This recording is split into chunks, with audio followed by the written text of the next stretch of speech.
नमस्कार दोस्तों, आज हम बताएंगे कि ये एसी में जो पावर सोर्सेज होते हैं, जैसे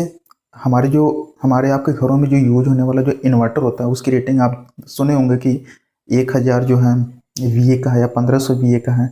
चाहे आप एसी जनरेटर या अल्टरनेटर की बात कर सकते हैं या ट्रांसफार्मर की बात कर सकते हैं, हमेशा रेटिंग जो केवीए में होती है। तो इसमें होता है क्या दोस्तों, एसी में जो होता है पावर फैक्टर होता है और डीसी में पावर फैक्टर नाम का कोई कॉन्सेप्ट नहीं होता है। अब जो एसी में जो पावर फैक्टर होता है वो क्या करता है कि यूजर के लोड पर डिपेंड करता है कि यूजर किस टाइप का जो है लोड उस एसी सोर्स के साथ लगाया हुआ है। जैसे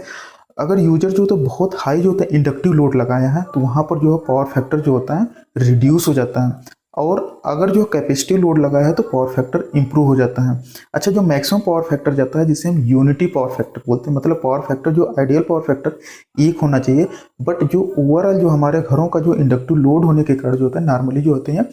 लगभग जो है 0.8 जो होता है पावर फैक्टर जाता है।